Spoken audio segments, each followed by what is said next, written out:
Eldritch Soup for your soul.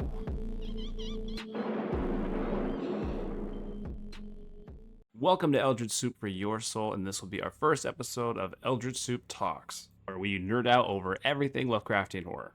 I have been on hiatus lately. That's because we just bought our first house and had our first child, so needless to say, it's been a little crazy. But I am back.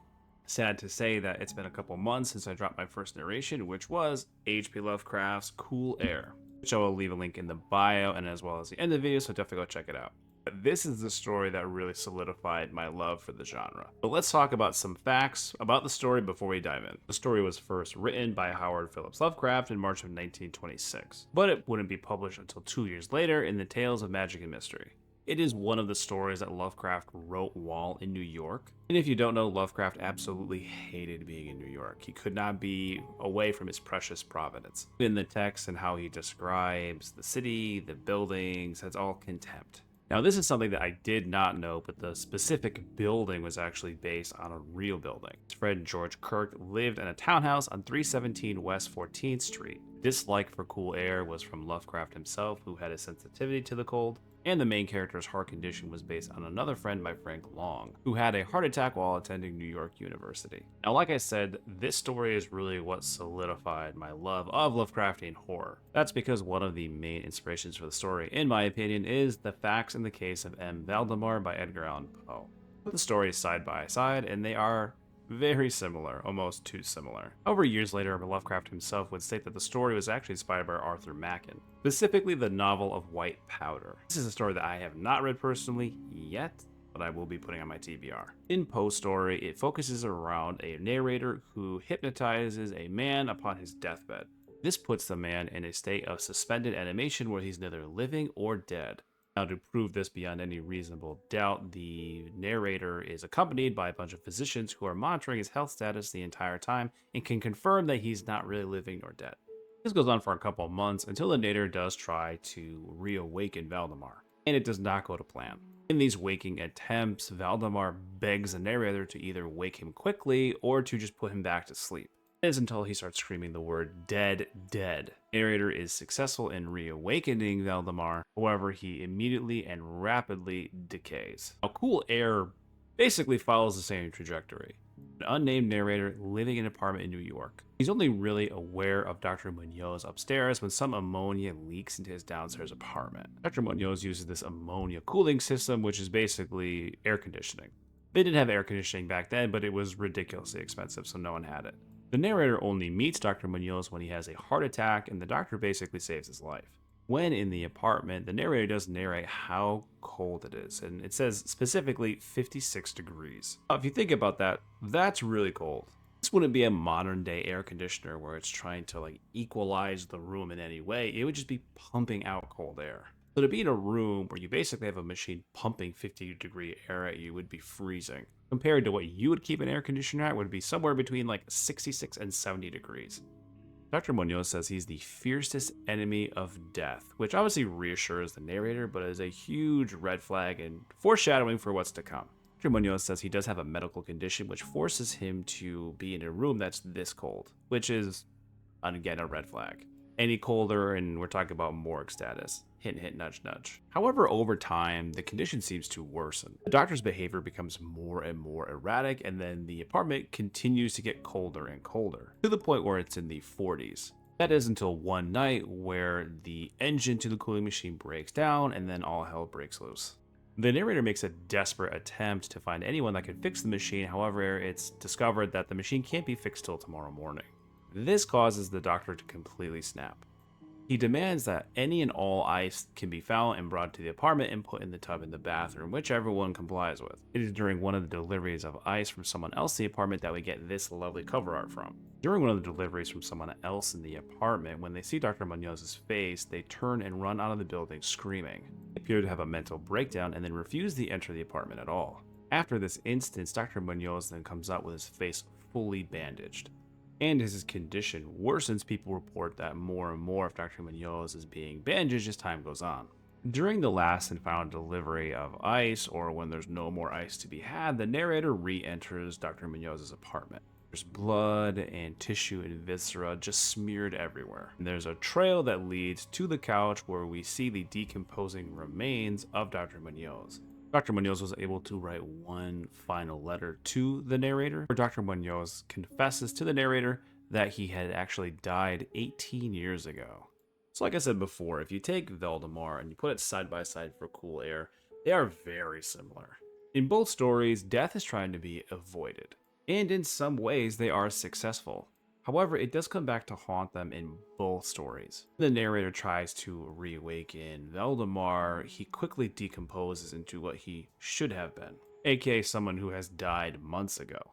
Dr. Munoz in Cool Air, it's the same concept, just using a lot more Eldritch means to get the job done. Eldritch meaning something that is sinister while also mysterious. Now, it's never stated what exactly Dr. Munoz used to prevent death for 18 years. We could take a look at other stories in the mythos, such as Herbert West Reanimator and Charles Dexter Ward, and we can deduce that there's a lot of forbidden alchemy and formulae that exists within the world, specifically the Necronomicon, that could definitely get the job done.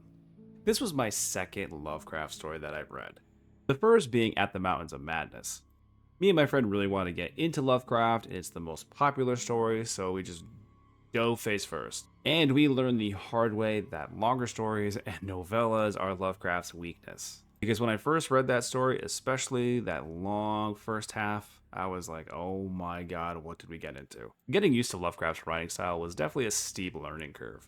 But what from people told me online was that if I'm a huge Poe fan, Cool Air should be the first story to read. It's a short story, it's very similar, and it can get your toes wet with Lovecraft's writing style, and you can kind of learn how he describes stuff, his imagery, etc. And like I said, it worked, because after I read Cool Air, I was definitely hooked on Eldritch and cosmic horror. Now, most people would say that Cool Air is not really a scary story, and I agree. But what it does well is genuinely creep you out and make you question a lot of things. When you look at Dr. Munoz's character, obviously this guy got involved in a lot of dark eldritch things. Preventing death is not natural, and if you're messing with forbidden alchemy and formulae, I mean, that's going to lead you down a dark road. But he's also a doctor and states really early on that he's the most bitter enemy of death. While not actively practicing, he does save the narrator from a heart attack, and it is mentioned by the landlord that he does help fix a plumber's arm after it broke. But he's not Joseph Kerwin here, where he's murdering people and trying to torture souls. It's a person that dabbled in these dark arts, really just to save himself, which is an extension of his profession, being a doctor. Doctors fight illness and disease, which then leads to death. So if he could find a way to prevent death in any way, why wouldn't you do that? Not once did Dr. Munoz use this power to inflict harm on people to gain an advantage in any way. This is someone who died and is simply trying to live just a little bit longer, which I would say most, if not all people, would do in that situation. However, in the end, in very Lovecraftian cosmic horror sense, he messed with powers beyond his understanding. He himself admits that the techniques he used were flawed and can't permanently evade death, hence why he's still decaying. This in turn, however, exposes the narrator to the mythos, aka Eldritch and cosmic horror. Because when the narrator reads his letter, which is a confession and an admission that this mythos and these powers exist, and seeing the proof with his decomposed body there on the couch, which is described as a puddle, not just someone who died. It's described as being someone that's completely melted into goo. It then completely opens the character to this new world and reality, which, as we know from all the other characters in Lovecraft's story, leads to madness, harm, death, or all three.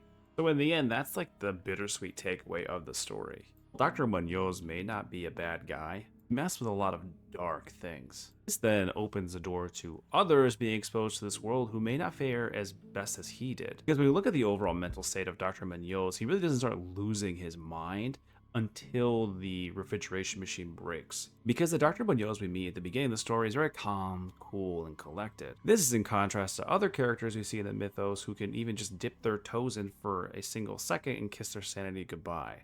While Dr. Munoz didn't intentionally use his power to harm others, it by proxy does harm others. But that is Cool Air by H.P. Lovecraft, and it is one of my favorite stories because it doesn't deal with Cthulhu or the Hound or the lurking fear or crazy monsters color out of space. It deals with somebody knowingly or unknowingly getting involved with dark arts with the intention of just keeping themselves alive, which, like I said, everybody would do. But the ending proves that the mythos is not something to be tangled with, that even someone as intelligent as Dr. Munoz stood absolutely no chance against the powers that are incomprehensible and unfathomable to humanity. If you're interested in reading Cool Air, all of Lovecraft's work is in public domain, so you can literally just Google Cool Air and you can find a web edition of the story there. If you're somebody that wants it in a physical book form or e-reader form, it's part of nearly every single collection I've seen, so you can just pick any collection of Lovecraft stories and it most likely will be there. If you're someone that likes audio, there are a ton of narrations out there, with one of my favorites being the narration done by the H.P. Lovecraft Historical Society's audiobook of Lovecraft's works. Now obviously I'm going to plug myself here. This was my first narration, so I'm going to have a link at the end of the video as well in the bio of the video, so you can definitely go check it out and let me know how I did.